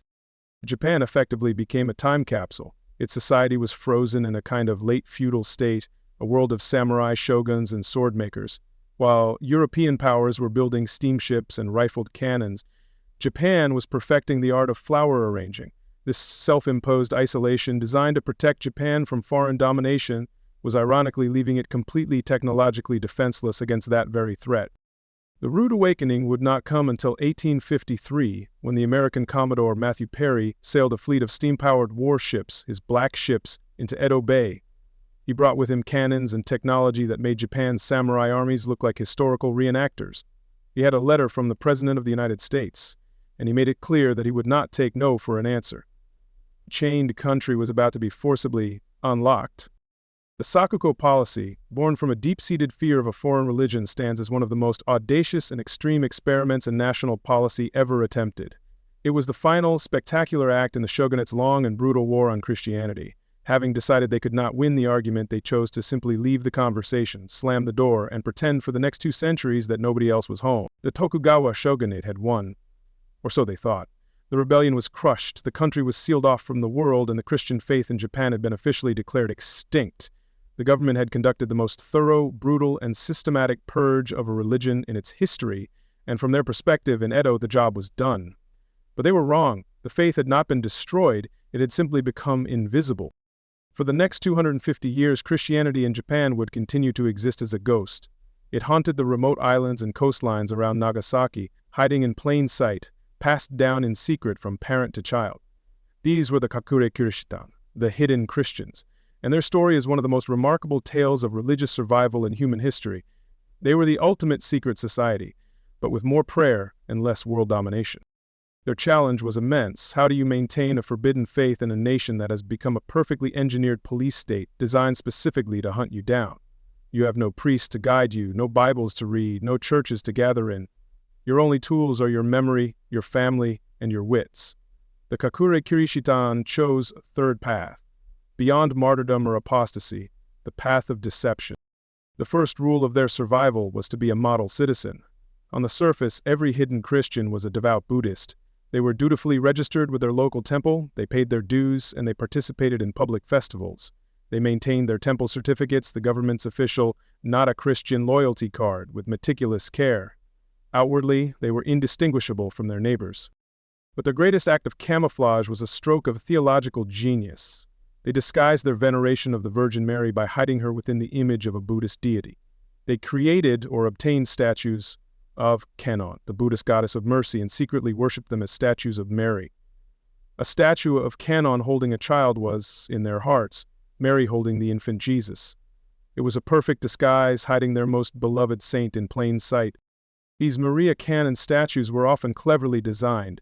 A craftsman might carve a small, subtle cross on the back of the statue, or hide one within the folds of the goddess's robe, a secret symbol that only the faithful would ever know was there.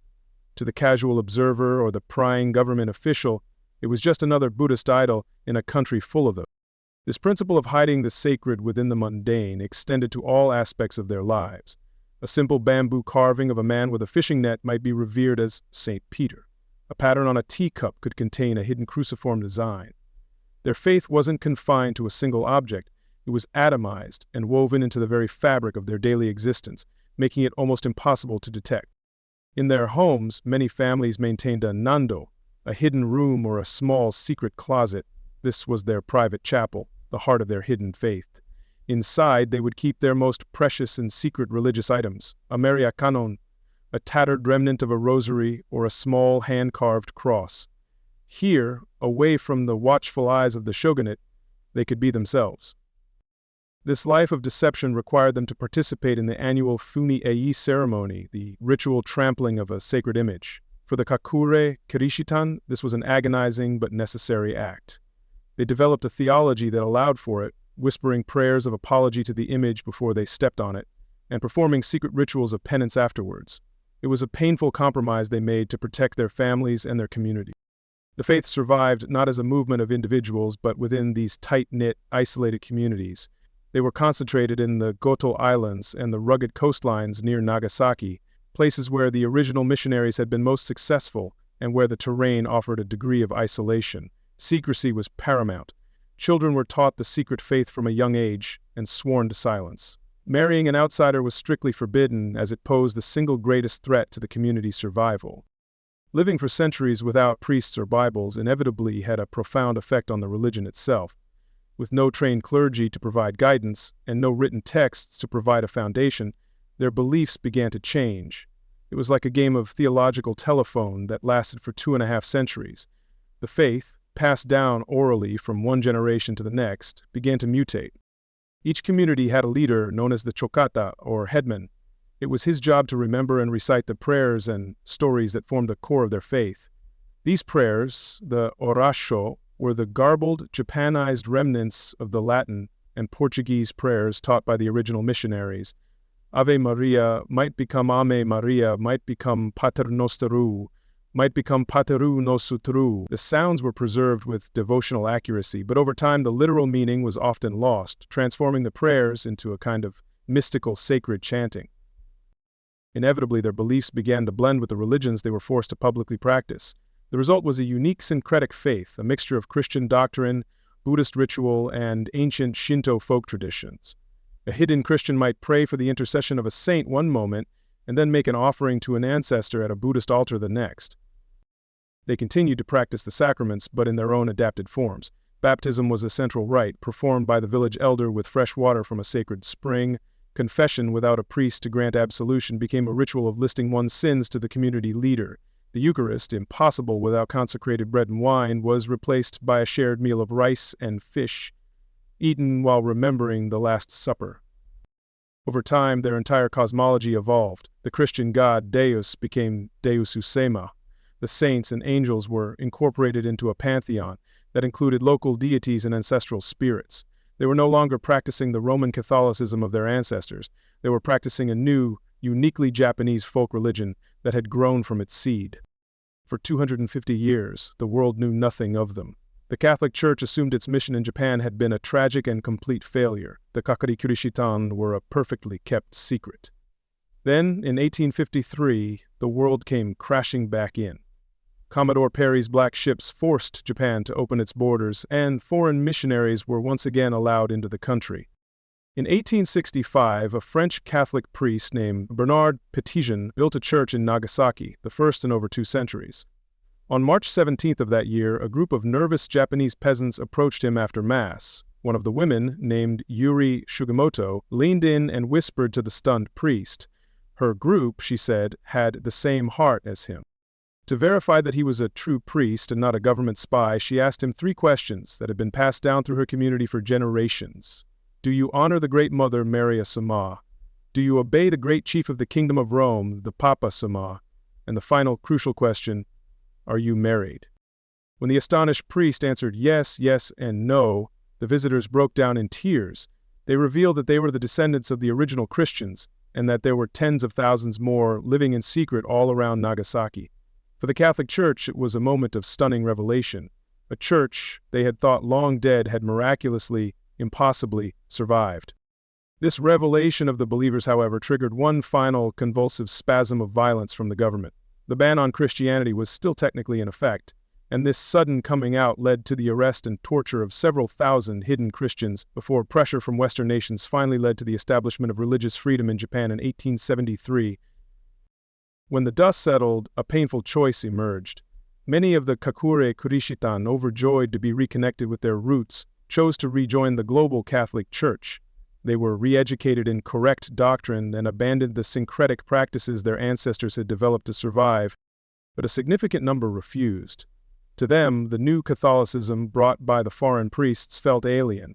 Their faith, with its unique prayers, its veneration of ancestors, and its Maria Canon, was the true faith of their families. They became the Kakure Kirishitan, the separated Christians. They chose to continue practicing their own distinct religion, the faith that had been forged in the crucible of the persecution. The story of the Kakure Kirishitan is an incredible testament to human resilience. They faced one of the most hostile environments imaginable and survived, not through force, but through secrecy, adaptation, and an unbreakable will to preserve their identity. They were the ghost in the Shogun's machine. A quiet, stubborn presence that proved that even in the face of absolute power, faith, in one form or another, can find a way to endure. If the Tokugawa Shogunate's campaign against Christianity were a military operation, then its most effective weapon was not the sword, nor the torture pit, nor the execution ground. It was the whisper. The regime understood a profound truth about social control. You don't need an army on every street corner if you can convince the citizens to police themselves. And so they unleashed a quiet, insidious form of warfare designed to rot the very foundations of trust in Japanese society. The core of this strategy was the Informant system, a brilliant and monstrous piece of social engineering. The government essentially decided to outsource its secret police work to the general population. Why spend a fortune training professional spies when you can get amateurs to do it for a fraction of the cost? They turned the entire nation into a network of suspicious, watchful eyes, creating a paranoid panopticon where everyone was both a prisoner and a guard. The goal was not merely to catch practicing Christians, it was far more ambitious than that. The ultimate aim was to atomize society, to dissolve the bonds of trust between neighbors, friends, and even family members. A community built on mutual trust can harbor secrets, protect its own, and resist authority, but a community where every person suspects their neighbor as a potential informant is a community that polices itself. It was a way to make the people themselves the instruments of their own oppression. In a grim sort of way, it was a fantastic management strategy. The government incentivized betrayal, turning the hunt for heretics into a profitable cottage industry. The cost of enforcement plummeted, while the social cohesion required for any future rebellion was systematically destroyed. The shogunate didn't just want to eliminate Christianity, it wanted to salt the earth where it had grown, ensuring nothing like it could ever take root again. As a policy, it was brutally efficient. Nothing says family bonding like turning in your parents for a few extra coins. To get the ball rolling, the government put up public notice boards, or furigaki, in every city, town, and village. These weren't just announcements of new laws, they were advertisements. They were posters that laid out in clear terms the rewards one could earn for becoming a state-sanctioned snitch. It was Japan's most wanted, but for people whose only crime was what they believed in their hearts. The rewards were offered on a sliding scale, like a price list for human souls. The grand prize, a veritable jackpot of several hundred pieces of silver, was reserved for anyone who turned in a foreign missionary. A Japanese priest or a dedicated catechist would fetch a slightly lower but still life-changing sum. It was a bloody business, but business was booming. Even turning in a common lay Christian, or someone merely providing shelter to a believer, came with a handsome reward. For a poor farmer struggling with famine and crushing taxes, this wasn't just a handful of coins, it was often enough money to feed his family for a year, to pay off his debts, to ensure his own survival. The government was cynically weaponizing poverty, turning desperation into an engine of persecution. The beauty of the system was that the informant didn't even have to provide concrete proof. A simple denunciation based on suspicion was often enough to trigger a full-blown investigation by the authorities. Did your neighbor seem a little too sad after the Fumi-e ceremony? Did they turn away when the procession from the Buddhist temple passed by? Were they a little too quiet and reserved? Better report it, just to be safe. It was a system that actively encouraged paranoia. This reward system was made exponentially more effective by piggybacking on a pre-existing social structure, the Gangumi, or 5 family groups. For centuries, Japanese society had been organized into these small neighborhood units. The Tokugawa regime took this traditional system of community cooperation and twisted it into a fearsome tool of state control. The principle was one of collective responsibility, a concept that sounds nice until it's used to enforce tyranny. Every 5 households were legally bound together, mutually accountable for the good behavior and legal compliance of the other members. This meant that if a single person in one household was discovered to be a Christian, the other 4 families in the group could be held equally responsible. The punishment for the entire group was severe. It could range from crippling fines to imprisonment, and in some cases even the execution of all 5 family heads. Suddenly, your neighbor's spiritual life was no longer their own business. Your own survival and that of your family depended entirely on ensuring that everyone in your group was a model non-Christian citizen. This diabolical arrangement turned every neighbor into a reluctant warden. Silence was no longer an option, it was complicity, and complicity was punishable by death. It fostered an environment where spying on your neighbors wasn't just encouraged. It was a civic duty, an act of self-preservation. You watched them, they watched you, and everyone watched everyone else. But privacy, as a concept, effectively ceased to exist. An unusual visitor at night, a hushed conversation in the yard, a child who knew a prayer they shouldn't. Any of these could be a death sentence for the entire group. It was far safer to report any strange behavior immediately than to risk being implicated in it later. The Goningumi system transformed Japan's neighborhoods into a web of mutual suspicion. But the shogunate's ultimate target was the last and most sacred bastion of trust, the family. They knew that the Christian faith was being passed down in secret from parents to children. To truly extinguish the flame, they had to pour water on the family hearth. The informant system was designed to drive wedges between husbands and wives, parents and children, brothers and sisters. The reward notices made it clear the cash prizes were available to anyone, including family members. A son who turned in his Christian father could claim the reward. A brother could denounce his sister. The state was actively encouraging the ultimate betrayal, using greed to sever the bonds of love and loyalty. In some domains, the incentives were even more direct. If you denounced a close relative, not only would you receive the silver, but you might also be spared the collective punishment that would befall the rest of your family. In some cases, you could even be entitled to inherit the property of the relative you had just condemned to death. The state was offering a financial and legal rationale for betraying your own blood. Children in particular were seen as a vulnerability to be exploited. They were less capable of maintaining a complex deception and more susceptible to both pressure and simple bribes. Officials would frequently separate children from their parents for interrogation, offering them sweets or toys in exchange for information about their family's secret prayers or any hidden religious items in the home.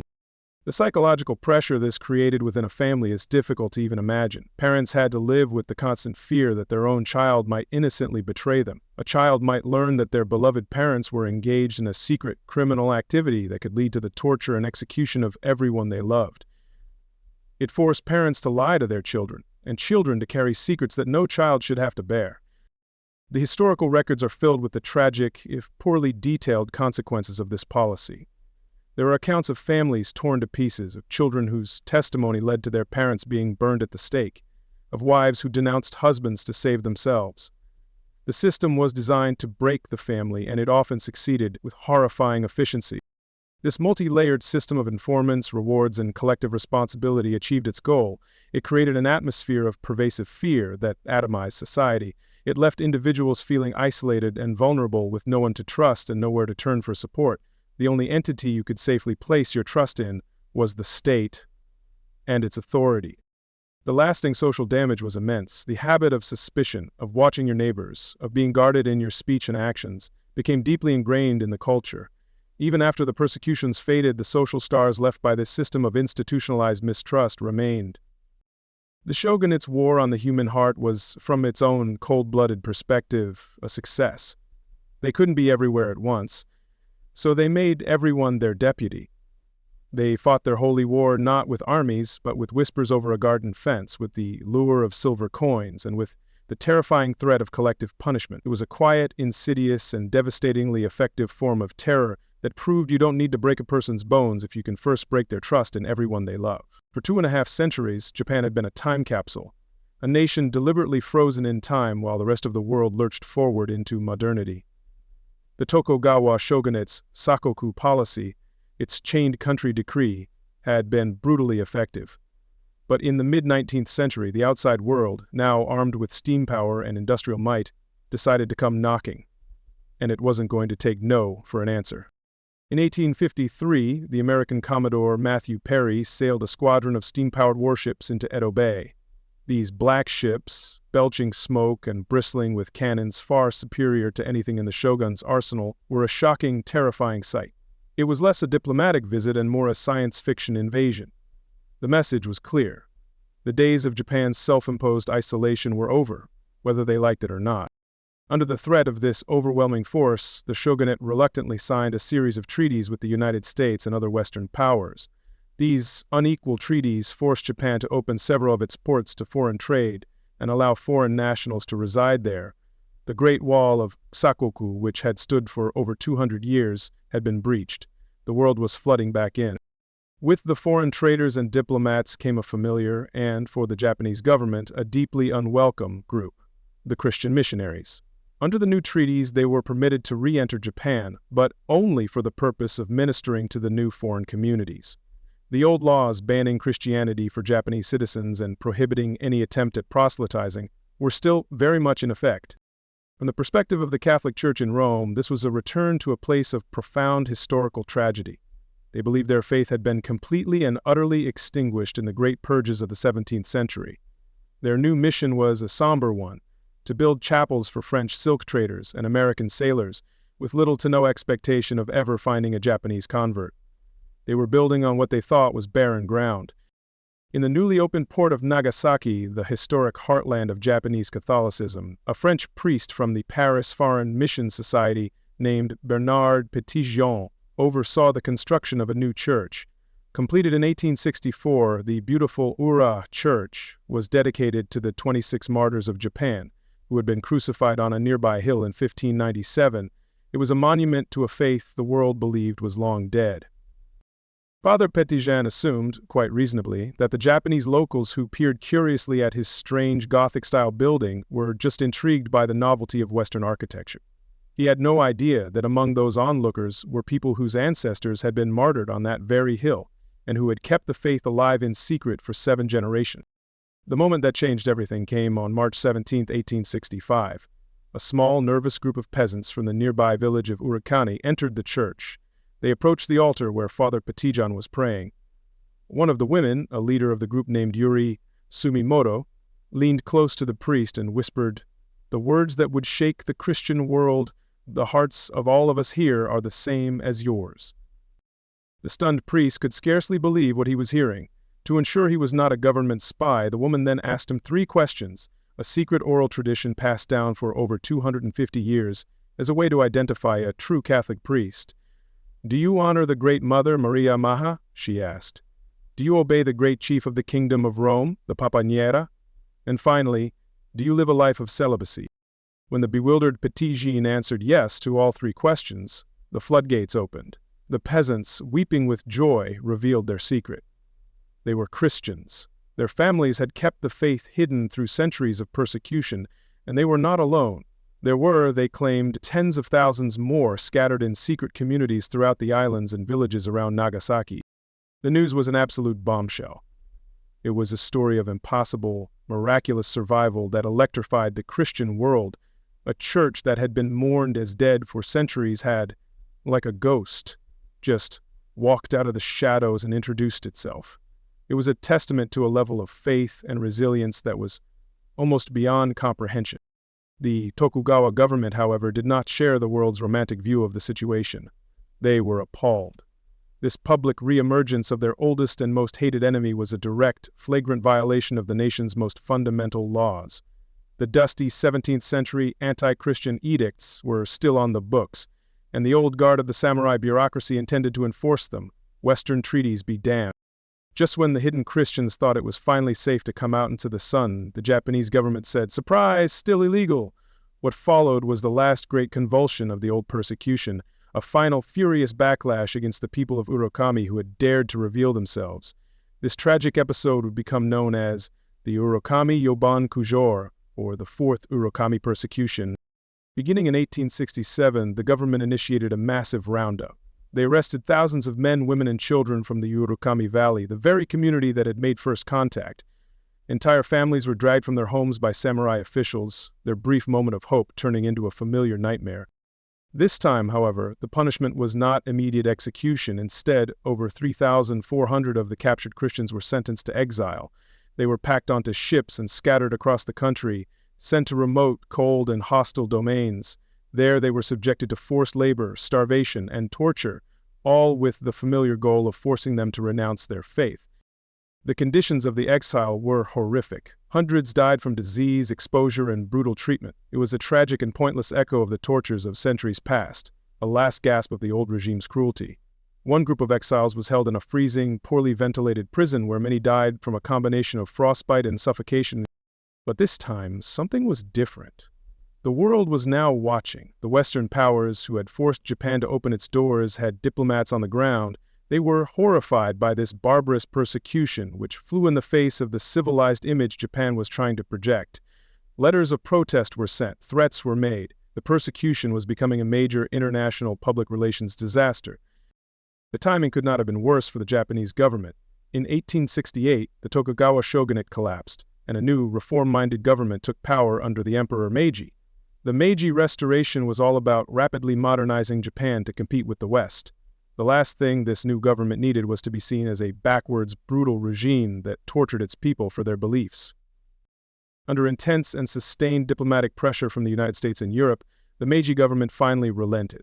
In 1873, a full 260 years after they were first enacted, the anti-Christian edicts were officially repealed. The notice boards advertising rewards for informants were taken down. For the first time in over 2 centuries, it was no longer a crime to be a Christian in Japan. The surviving exiles from Urokami, emaciated and scarred, were allowed to return home. They came back to a devastated village and the graves of their loved ones, but they also came back as free people.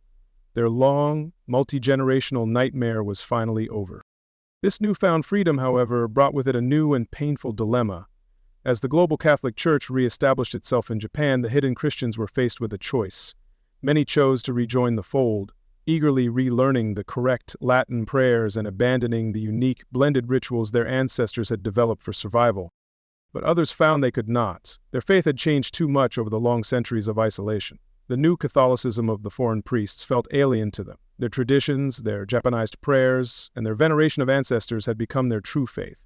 They chose to remain separate, becoming known as the Kakure Kirishitan, the separated Christians, a unique folk religion that survives in small pockets to this day. The final persecution was a cruel and anachronistic postscript to a long and bloody history. It was the last, desperate act of a dying feudal world, a final attempt to enforce a law that the rest of the planet had already rendered obsolete. For the Christians of Urokami, their re-emergence into the light came at the cost of one last, bitter taste of the suffering that their ancestors had known all too well, proving that even after a country opens its doors, its oldest ghosts are always the last to leave.